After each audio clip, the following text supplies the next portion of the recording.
Okay. Hey everybody, this is Petey from the Spin Rack. We also have Calvin Ellis, ready to rock. today we have another trailer and it's on the comic shop. The movie's called The Comic Shop. We're gonna get to see the stuff huh? So we're gonna see the stuff we see Kevin Smith do all the time. Was it Chase and Amy? But they had the comic book pros, and they had kind of the feel. The I guess Clerks has the feel of a comic book store, that kind of in the banter. Or if you saw the comic book pros, those the comic book men, that's what it's called. So here we go. Watch this show about the comic book shop movie.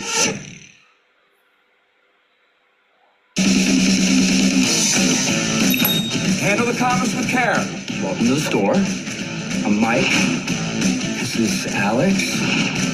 Okay. Mr. D'Angelo. I'm just making sure you received that notice I sent you. What notice? Your lease is up next month. Inflation. Mike, check this out. Wild Imagination Comics just opened up down the street. I think we should go check out that other comic shop. See how the other half lives. I'm Chad. My dad owns the company. You know, we're hiring. You know anybody who's interested? The only comic store in town. What about Mike's World? Not much to see though. Unless you're Mike. Okay, I've seen enough. Let's get out of here before I throw up. Honestly, Mike, I think you need some new customers. Tell me something I don't know. Hey, kid. What are those?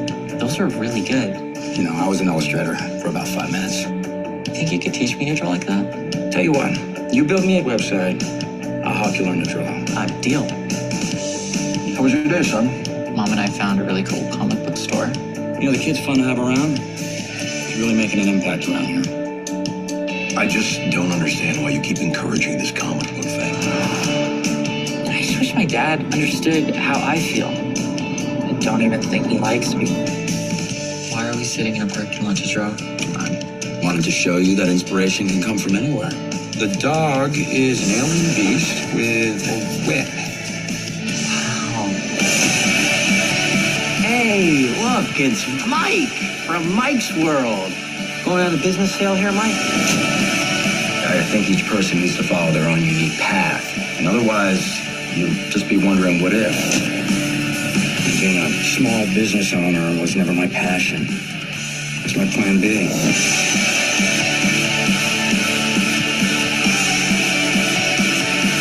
Seriously, you just work hard and you'll get your chance. Never have a plan B. This is tough. I'm scared of... Yeah, it's true. What do you say, sir? What was that last bit of dialogue between the two of them? I couldn't hear it. This is tough. I'm scared of... Yeah, it's true. Oh, that was Carrot Top. What did he say? What did he say though? You're a what? Let's see. If you can hear it, just tell me because I can't Oh, hear I can't hear it. This is tough. I'm scared of... Yeah. He said, "Oh my God, I'm Carrot Top." That was it. it. Okay. I think the thing is, I think the comic book guy. No, actually, the thing is this. I think this seems like it's going to be a good movie. I will say That has nothing to do with the comics stuff. I thought this was going to be a real movie about a comic store. I mean, because I could do a movie about what goes down with the stories I could tell about, about business and stuff. Guys trying to steal books from each other. Okay, all the cheap dudes that come in there trying to get Fantastic Four #1 for a nickel. I could tell you some stories at the end of the day. This looks more like a. Do you think that would be a good movie in comparison? Oh yes, I remember this friend of mine. His father was an ice cream man. With the ice cream truck. Yes. And he was telling me how they used to they had their own territory where another guy couldn't muscle in on their territory to sell ice cream. And it was like, I was like, really? I was like, oh wow, we could do like a treatment on that whole thing. It'd be like some gangster stuff. It'd be like the Godfather meets the ice cream man. I was like, look, comic book selling is not for punks. Okay, you have to know what you're doing. Knowledge is key. I didn't think it was gonna be triggered. I didn't think it. I didn't remember. No, this is some heartfelt. Oh, I want to come in here and learn to draw. You don't go into a comic book store to learn to draw. You go to art school and learn to draw. This guy's supposed to be like, hey, you got the comic book store, and he's got the small one that looks like he's putting like some half-hearted effort into it. And then you go to the bigger one that's all polished, and then somehow this kid's supposed to find what? He's supposed to find the trueness of art and expression and living out your dreams with the guy over here who's putting like half the effort in. The other guy, but the other store over there that's high octane, no, that's not real. That's the corporate comic store over there. Like, no, that guy's over there. That's the store we would be going to. They would have all the back issues that we're looking for. You would come into the other store and all right. wow, there's not too much of anything going on here. No and no. All right. What? No, what? I say no to you, sir. Right? Okay. I say no, but I'm right. I say to you, his store, obviously okay. I understand the point that you're making. I'm saying that the corporate store is the rugby. Remember rugby? The rugby, Yes. that was the corporate store. It had the corporate guy, and then at some point he decided he could do comics without it, and he didn't understand how the people put comic books in the window. So he took it and stapled them and let the sun beat down on them. Didn't understand that they were switching them out so that wouldn't happen. That's the corporate comic book store. That's the type of guy that don't know anything. You're thinking that he's a decent guy who did well for this. This is the rugby guy. This is how in any Yeah, and we still went to rugby. We still went to rugby though. Rugby was close. I had to. Sometimes you can't get all the way to Avenue H. Exactly. That's what I'm talking about. You can't get to Avenue H, so you can't go to the corner store. It was rugby. the corner store up the block from rugby, and then if you could get permission to even get on the bus, you could go over to Avenue H to see if you could spend some money over there. I begrudgingly went to the rugby, or I would go across the street to the newsstand, the news shop. Yeah, same place. Well, I would go there sometimes because I also could read. I could read comic books there. I read Thor 337 and was so upset that Thor lost the hammer 3 million times in that store. And then I watched 338 3 million times and upset that Thor lost because I did. Huh? No, I think what is it? Like some of my initial. I still own some of the books that I bought from the rugby store. They're still in my collection to this day. The rugby store I bought.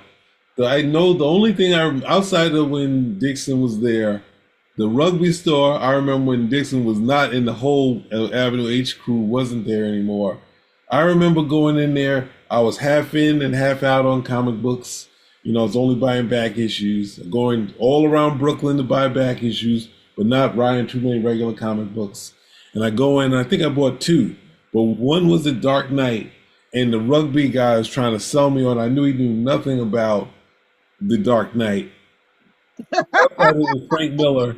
He knew enough to try to sell it. He was selling it to me. And the thing is, this was like the last copy that was here, and I was just like, I'm really iffy on like regular comic books right now. I really wasn't because it was a very tragic period in comics. Everyone was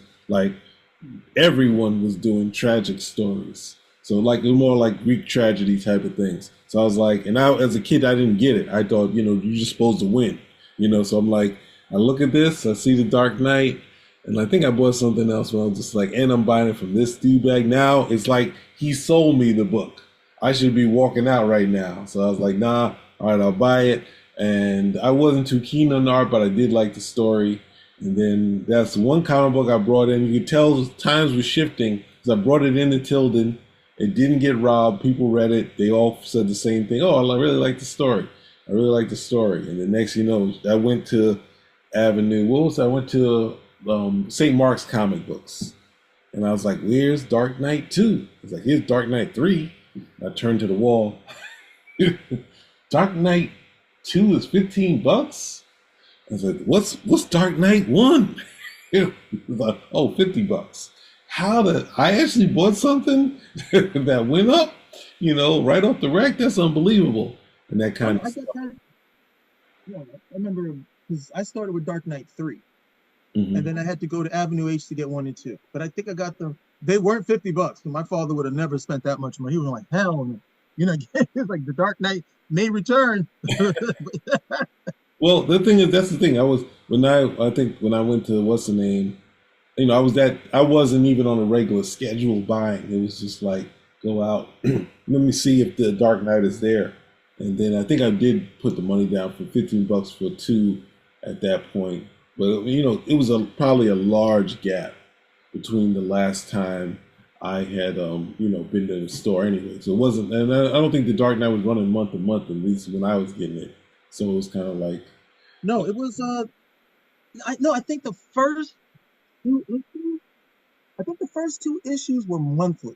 If I remember correctly, the first two issues were monthly, and then there was a delay after issue 2. That's what kept everything. It slowed down with issue 3, and that gave me enough time to go get 1 and 2 and catch up. And then 4 took a while. 4 took a while to come out because I got 4 at Forbidden Planet. So 4 took a while to come out. That was a while, because now that's like transitioning from one grade to another.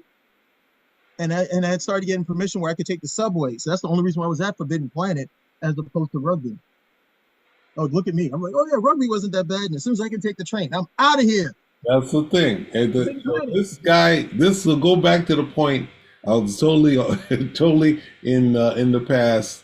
This is rugby, even though I think Avenue H, when they finally, because they went from the flea market, they went from rugby to the flea market to the Avenue H. In Avenue H, they kind of had it set up, but they were more insiders, not kind of sweater vest type guys type of deal. So, and he kind of talked me into stuff that I didn't that I was iffy on. I was like, is this Craven story? And he was like, wait, you hesitate, you lose. All right, I'll buy it. And then I was like, oh, this isn't too bad. So, just keep that in mind. I hear all your points. I'm not negating all of them, but your description of the corporate one, the corporate store between, that's what I'm saying. In here, I found 2 stores, and I'll go into the store, and the guy is, he's asking me if I need help. So I always think people ask, like you go in the store, they ask me help to make sure I don't steal anything, right? So I'm okay, I can get past that. That's all right. You're doing business. I can take my personal nonsense out and say that's it. But then when you try to sell me something, like, hey, you got the Last Ronin of the Turtles? I don't, but I have this dealer copy. $75. I just want to read it. I don't want to pay those $75. I didn't say that, but I'm saying it in my head. So then on the other side of town, because I think both are on a Valley Street, on the other side of town, found another comic store. I go in there. This dude is talking. There's a back door to the comic store. Literally a back door and a ton of shelves blocking the cashier and the back door.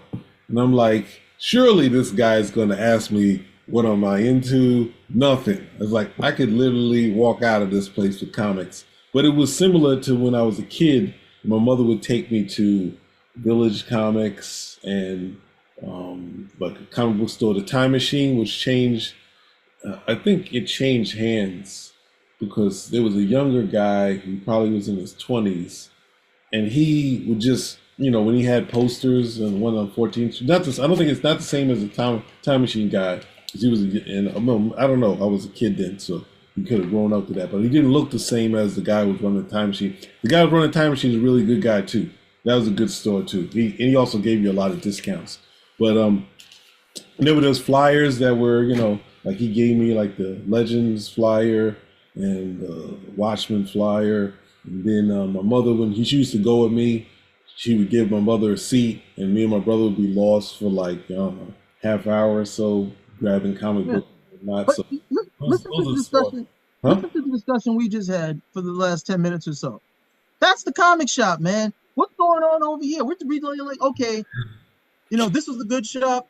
This was like how we got treated when we went in there. We didn't go in there as like little ingenues, like, can you teach me to draw? oh wow, he's helping me with my self-expression. My father doesn't understand me, but my mom does because she's driving me to the comic store. No, this All is right. terrible. This is All right, terrible. all right. Let's go back. Let's go back to that point. This is the point I really want to get to, which is a valid thing, but at the same time, I would say this portion of the story is real, right? Because at the same time, I have two stories on this, right? Because my mother, you know, when we visit her, we go to the comic store, and my father, when we lived with him, he just remembered that, you know, he used to like read the Submariner. I don't think he liked much of anything else. And then he, you know, he was waiting for that moment that we grew out of it. And he also was like, what else was he? He, you know, when we get in trouble, we get in trouble and not clean up. There was a book that it took. You know, this is a testament of what the time was back in the day, right? So I know everyone says the magic is X-Men, Byrne X-Men, and Austin, but the book that took me a long time to get was Marvel 2-in-150, and I got it and I enjoyed it. It's Byrne Inc. by Joe Sinnott. I didn't know at the time that Byrne wrote it. When you look in the thing, they don't say Byrne Austin, Byrne Sinnott. They just say Byrne Art, and you just, as a kid at that point, you just grab by that artist. Ditko art, you just go by that artist, right? That sort of thing. So I had that, and then we got in trouble. My father was so mad, he took the Marvel 50s because we wouldn't clean up. So it's like this sort of struggle is real. At the same time, I will say, when I was going to school for media, which of course I, you know, turned into an editor, at the same time I was doing a hip hop thing. And he asked, we could tell something was going on, so he asked me some questions about this. And then he didn't ask me if I was going to be a rapper, but I guess somehow we got into a discussion, and he wasn't necessarily, I think the two things, when I told him I was thinking about writing and I told him the story I came up with, he was pretty shocked that he liked the story I told him. And then when I was telling him I was interested in hip hop, or somehow it came up, or somehow he got the hint that it was happening, and he asked me about it. So I said, well, yeah, I'm into it. A lot of rappers do a lot of similes. They say, you know, like this, like that. It's like such and such, like that. And he's like, well, why don't you say, and why don't say, you know, as if? Like, why don't you say, instead of like, why don't you say as if? So I was like, one of the rhymes I use, what was the dumb thing? He said, it's something where we say, he said, as with a girl, as with a girl, you try to hold out, get roughed up like a wrestler in the ring and try to roll out. That was, but anyway, so I would say two stories to say. He was very tough. And he was old school. When me and my brother did crazy stuff, and we got the business for it, and we definitely deserved it for the crazy stuff we did. And at the same time, I understand at some point your father saying, I want you to stop reading them goddamn comic books. My father, not drawing. My father never said that. My father would never say about drawing. He was not into comic books. I never saw my father read a comic book. Well, my father immigrated here too, so I don't know if like that was something even from the old country where he was at. But he was never in the comic book. But if I asked him for money for a comic, because it was reading, okay, he was like, no, if you want to read, you know, go ahead. So he got me the comic books, and my father was a collector. Okay, so like stamps, coins, that type of stuff. So when I started collecting comics, which I was probably influenced by him, no problem. He never gave me an issue over it. So now when I'm looking at this, and this guy's like, where did I go? I'm like, dude, it's just done, man. Just be supportive. And they do this all the time in media. The dad is always the guy who doesn't seem to know what the hell is going on with his kids. Mom is always great. Mom is nurturing. I'm like, this is terrible. So I just get tired of seeing that type of stuff. So that's one. Two, this is not about a comic shop. This is a Bill Dung's Roman, okay, under the guise of I was like, you know what? Why don't we tell a Bill Dung's Roman, but we'll call it a comic shop? People will think that we give them some inside stuff about a comic book store. We're not going to learn anything. I'm going to do my own movie. Okay. I'm gonna call it the comic. I'm gonna call it the Comic Man, and that will teach all you people how to grade comic books effectively, get the best possible deals, and why you will never beat me in terms of being a good comic book guy. I think I don't want to. I don't think there's enough. I think the father son dynamic you can have your supportive and you can have your challenges. So I think I'm not throwing this one out for that portion Throw of it out. We already know who's going to be the supportive, the mom, and the dad's going to be the person not connected to his kids, as usual. They do this all the time. the thing is. Most of the time, who's the father figure? The father figure is not the father. The father figure is the guy with the bad comic book store. And he's got time to be a good father figure because his comic book store is better. This is the thing the truth of it is it's like a babysitter, right? The babysitter can have their moments. They're never going to replace the father. So this moment in his life, the thing is, dads also can be wrong, and this is what happens. The guy got a house, at the same time, you got a house over him, he got heat. He's a good dad. As long as he ain't beating the hell out of him for no good reason. Nobody cares about that. The art part is not something that 2025, nobody cares about that. Everybody's like, Dad, you didn't understand me. What about the heat and hot water? What about the food and the clothes and the roof over your head? They don't care. Respect the heat and hot water, the thing in comparison. If they didn't get dragged around the street and beat up, and they can't if you didn't get punished just for the stuff you did wrong, and you there's a couple of things of said in the way that you didn't like, that's the big issue. Yeah, but it's like if you have real issues, yeah. But if you you have a kid that can't accept the heat and hot water thing and saying, oh, the cut of your how you talk to me here and there, this, that, and the other, when it's just saying you sounded gruff all the time and you sounded mad. That stuff, yes. I can't fight. That's why they play. Let them go. Play fathers up like this in these particular films. I'm not disagreeing with you. You should be appreciative, and I do believe, we're old school. So of course we knew. I mean, look, these kids now say they have rights. When I said they have rights, I was shocked. I was like, when did that happen? We didn't have any rights when I was growing up. Your parents could do whatever the hell you wanted. Your mother would tell you, I brought you into this world and I'll take you out. There go your rights. These kids are different. And then they keep putting this stuff up in the media too. Okay, particularly with the fathers. Okay, they love to do this with the father. Dad bad, mom is good. They love doing this type of stuff. And then who's the real father? Some dude over here. I understand if you got Mr. Miyagi going on because the father's not around, but the father's here. All right. Well, the thing that I don't know, we're gonna have to. I'm gonna let this one go. You're against it. I'm okay with it. With here, you'll be okay with it after you see it. It's probably gonna be a cable thing, but other thing I wanted to point out is, come on, this is not about a comic shop. I think you'll be okay with this. This has nothing to do with comic books. It's a comic shop in it. Obviously, it's a movie. Then they're gonna just like. You went looking for a comic store, like you're in some different place, and you're like, hey, let me see if I can find a comic store. And you use your phone, and when you go in there, there's like 6 comic books on the rack, a bunch of little books over here. No, you find the card. You find the ego. And like no, it's like you it's like Joe Pesci. It's like Joe. When you go into those, it's like Joe Pesci. Oh no, blow! It's like, this is the comic book store. It's like, where are the comic books? Oh no! Oh, the comic books are over there. What do you mean comic books? These are like some old comic books on how to put together like a bicycle. What are you talking about? That was the good part about Hank's spot. That there's clearly a comic store, and then they had the card place. I'm okay with that. That's fun.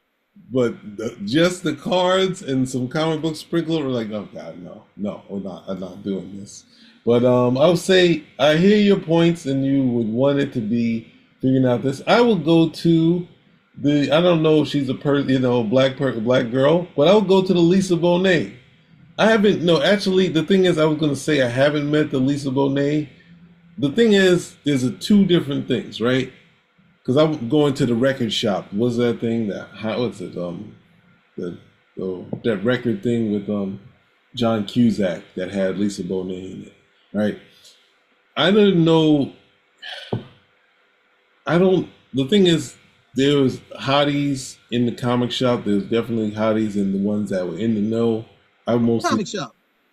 This was in New Brunswick, But Okay, this is okay. I was like, not around, definitely not the rugby. There no girls in there. but she, Anytime you saw a good-looking girl in a comic show, you thought she was lost or something. You're like, whoa, how the heck she getting here? Do you know where you are? Do you need help? well, the thing is, in what's the name? That one that was in in New Brunswick. She was definitely like as a type of person. It's like she was definitely. I've seen somebody that into Elf Quest. This girl on a train. She had like the Elf Quest, and the girl in New Brunswick. She was into Vertigo, of course. So like when I was buying all Kirby in the '90s, and I came into with the Kirby Sandman. I basically closed it. I ended any chance of a deal. She was like, "Oh, the Kirby Sandmans." I knew she was the Neil Gaiman Sandman person. I hadn't thought about this was going to be a judging moment. But at the same time, I will point out when I was saying that I didn't see Lisa Bonet, but at Village Comic Books, they started getting the NYU students.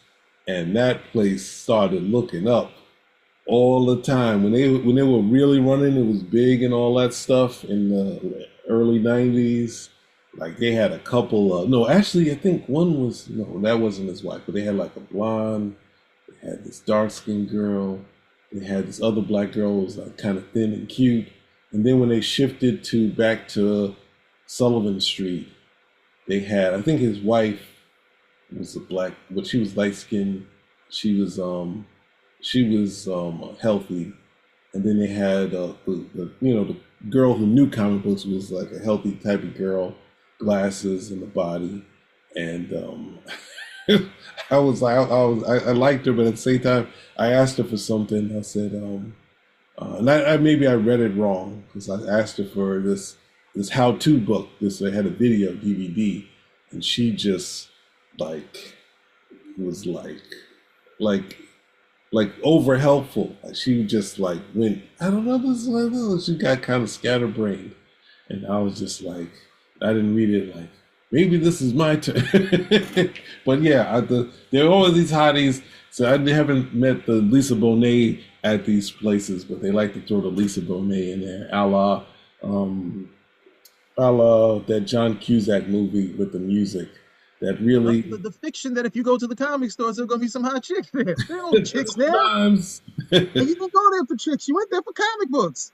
Sometimes the thing is, if they had that, then I would take the trek. I would not go to Midtown. I would go to Sullivan Street, and and when my friends that I used to work with, some points I went to High Fidelity. What's the name that? Now, High Fidelity is the cool version of this. This is, hey, High Fidelity, he's a burnout, right? And I know that's why ultimately you're saying this guy isn't doing anything to do his job right. So I get what your argument is. He's just on the wrong path. The High Fidelity, which is like Comic Book Man, is like, we're cool and we won't sell cool stuff to who we seem as lame. And so it's a different from that where we're saying this guy has to work for himself. But it's not just him working for himself. It's the kid helping him. It's the reverse Miyagi. The kid helping him. Okay. He's down and he's being come on. He's got a half-step in comic store. Okay. He's got a girl in there. He's got a girl in there who's definitely, registering on the Richter scale. Does it look like that's his girl? No. So that's strike two. That's definitely his girl. They're eating dinner at some point in here, ain't she? Is that his girl? Is that his girl? I think so. His life that does not look like it's his girl. Not at all. Don't look, they're eating dinner. That's not his girl. That's his girl. He probably didn't even make a move yet. Oh, you got no way. Come on. No way. No way. Just like that because around. She's waiting for this dude to step up to the plate and actually make a move. He's not doing anything with this store. He's not doing anything with this girl. And then he's coming over here muscling and trying to be some father figure. This has nothing to do with comic books. This is totally bankrupt. And when it comes to ideas, We've seen the story already, and No, they want to use comics as their vehicle. we see the stories all the time, the same stories all the time. Exactly. We're not gonna do this Don't one. call it the comic store. Call it the bookstore or something, and then we don't have to worry about It's the anything. comic No store. book He got his original art in there. Come on, original art. his own art. That's He's great. the It's a comic comic guy. store. If you actually put some comics up there instead of his original art, if you put up there like what X-Men 100 instead of your original art, you'd probably be doing better business. Tristan Mace. That is not his. I'll bet you any amount of money. That movie starts, she's just working there. And he's like, oh, he's probably like totally aloof. Don't even realize she's even alive in there. And then sometime after he gets with his kid and starts doing stuff, the kid is probably going to tell him like, hey, you know she likes you, right? Who? Tristan? No, she couldn't like me. We just work together. Dude, she likes you. I see the way he's probably totally oblivious. Miyagi. The kid is a Miyagi. Kid is Miyagi. It's not about Miyagi. This is when we looked at the Karate Kid. Okay, we went to the Karate Kid and we got a movie that actually was centered about, you guessed it, karate. Okay, here we got the comic shop. Okay, and we had went to the whole thing with the Karate Kid, and it was set in the comic shop, and these guys were just reading comic books about karate. We would be like, what the hell is this? It's a shift. We were robbed. There's nothing going on. These dudes are sitting in a car looking at us, over here looking out at the desert or something. I would say, what else can I say about this? Come on, what other reason is she in this with him? Like, come on, that she can't need this job. He's a potential, yeah. See, there you go. As good as she looks, you know she doesn't need this job. So he can't be waiting around for him to do the movie thing if I haven't asked you out to dinner. I'm going to ask you. I started drawing again, and I'm going to ask you out for dinner. This would be like week 3, where you thought of her as a co-worker, and you see, and this time you're like, what's wrong with me? That's when you strike out. When you go over there and you're like, hey, and she's like, not saying it to you, but it's like, that was 2 weeks ago for me. Now you got to pay. I already got a man, and now you got to pay. All right. So I didn't know this was going to go like this, or it was going to merit all this discussion. But I'm surprised you are not with me, man. You're supposed to be 100% comic guy like me. This is not about comics. I have never seen every time they do something like this. Here. Look at even though I got to the come on. The comics on the wall. This is what Kevin Smith's Clerks again. We're in a comic store, so we can talk about everything but comics. Talk about weird sex acts in the comic store. Are they gonna ask? Oh, does the Thing really have a rocky penis? Some stupidity like that. Hey, no. Look at this. Almost new. Well, I guess there's no chance this place to make money. Look at how this is. Good Lord. Look at it. Look at those comic books. Look, they came out of somebody's basement yesterday, and then those little raggedy books. Those are supposed to be the trade paperbacks. Up in these. What comic book store have you ever been to with the sign "Almost New"? What the hell does that mean? You don't. Like, I don't know. You got the sign over there, "Almost New," and then you got the hot chick over there with the sign "Almost Girlfriend." There's nothing going on here. I'm gonna say this is a side note. I don't know if I should have this while we're still rolling. What's the name? I'm just gonna say this. I think what's the name? Hank could also be a good hitman.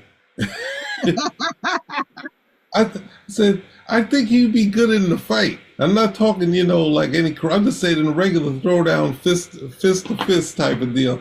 I think he'd be ready for it. He always looks ready for everything. But I'm just bringing that up to say, diversified. The black woman in Philly who has a comic store, diversified. Find ways to do this. I hear what you're saying. I can't say you're not wrong because I've been to these places.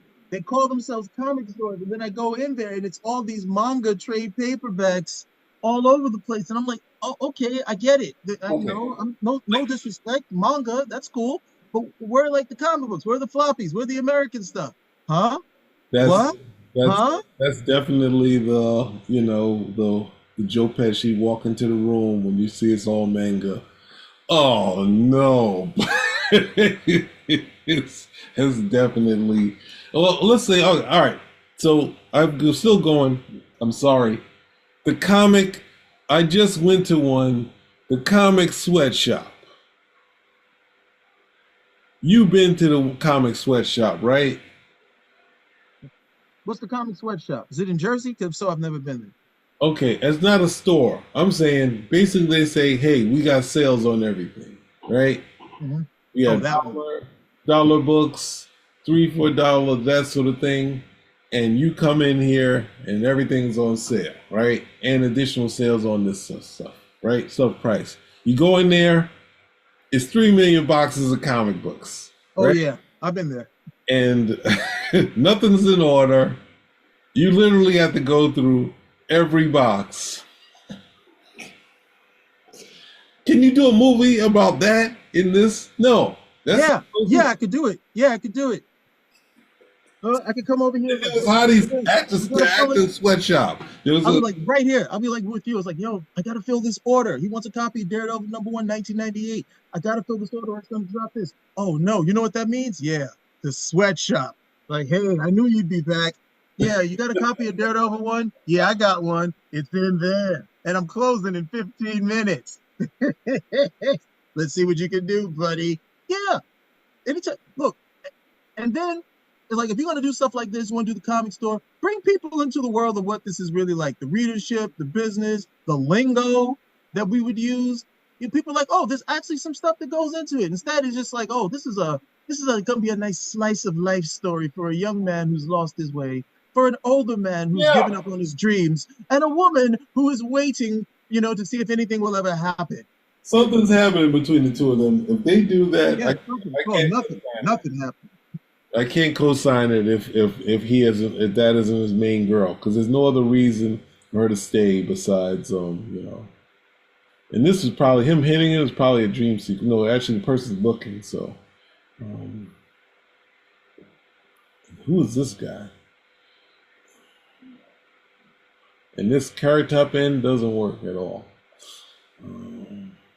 Now I'm questioning if this is a guy or a girl. I'm not sure.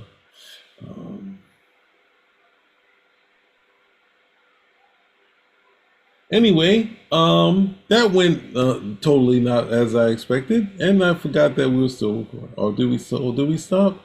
No, we didn't stop. We didn't stop. All right, so you got to enjoy the comic shop.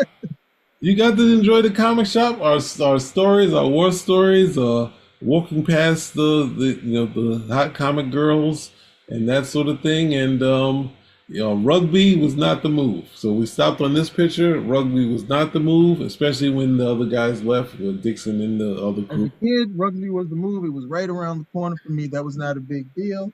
As I got older, once I got some subway privileges, it was time to branch out. Why did you go to the subway? You didn't want to go to rugby, right? So there we go. Because I couldn't get Dark Knight Returns #4 at rugby. I had to go to Forbidden Planet. I can't with you. All right, so we have a big no from Cal on the comic shop. The other thing was that. What's up? The other thing was that I couldn't go. And the other thing I forgot, I moved out of the neighborhood too. So after a while, I couldn't go to rugby because I was left the neighborhood. I moved to a different neighborhood.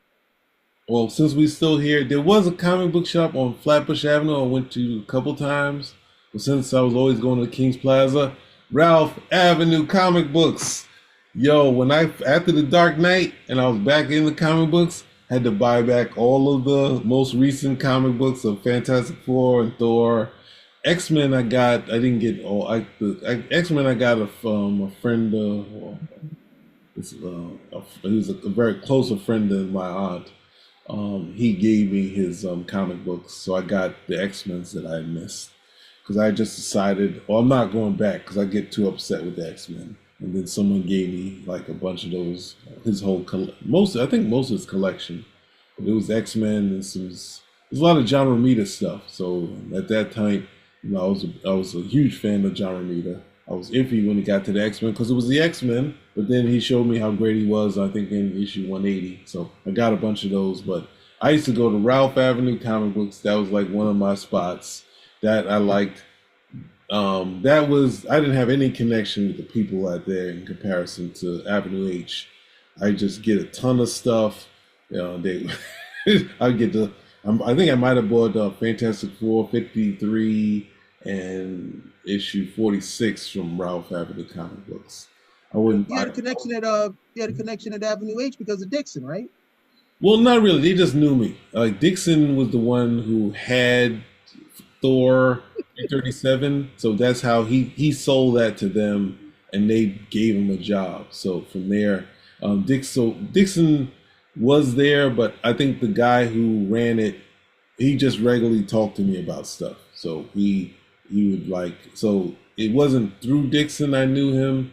Like Dixon was just always working, like he would be working at times, and that guy would just interact with me. Like he spoiled, and when they moved to what's that thing?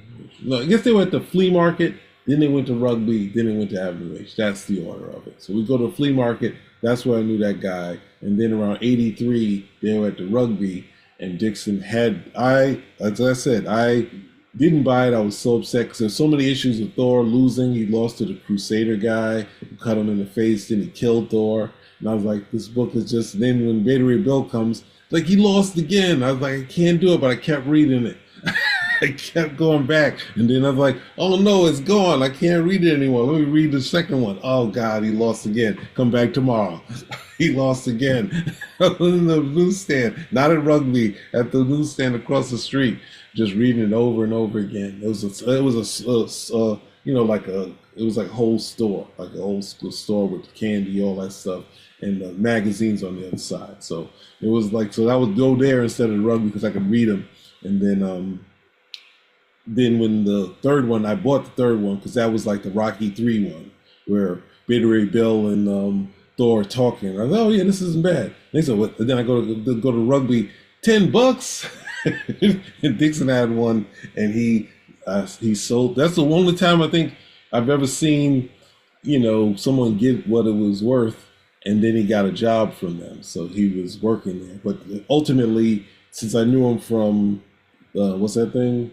It's also like it's an ego thing too. It's like I didn't sell him anything, and my condition those comments probably were. But not in comparison with Dixon had. It's also an ego thing. It's like, damn, I should be had the job. Even though but Dixon had the actual comic book in good shape to sell them back, and they gave him a job. So then, but yeah, he talked to me at what's the name? He spoiled Alpha Flight 12. He told me, hey, it was Guardian, and ultimately I didn't. Most of the time at that period, I would call BS on it. I didn't call BS, so I was able to read it as is. I don't recommend him spoiling it, but he did. And then when I read the new Teen Titans Baxter, I was reading it and I was like, I think I read it in the store, and he was like, and that was similar to Alpha Flight 2, which he complained about. And I was like, this is a training thing. Even though it's gorgeous, is he gonna dislike this because it's a training thing? And then he turned to me, he's like, I think it was a Spanish dude. He said, Robin and Starfire, they do it in this book. It's actually in the book. He didn't care about anything of the other stuff. So he talked to me, pretty regularly. I don't think I said too much, but he talked to me pretty regularly. I didn't mind it. He was, he was an okay guy. Recommended the Craven, the first issue of the Craven thing.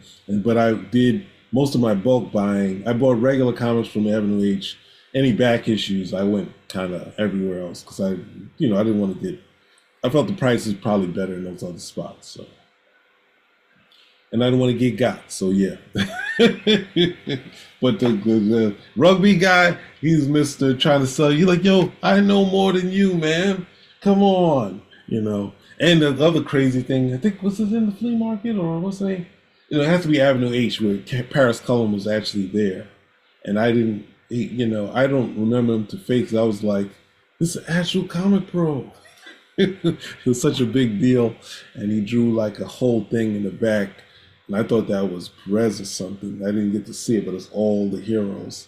And then I said, did you see that picture? What did that picture Perez did that was in the back? And he was like, and I think it was Dixon. That wasn't Perez. That's Paris Cullins. It's like, they got Paris Cullins doing all those heroes?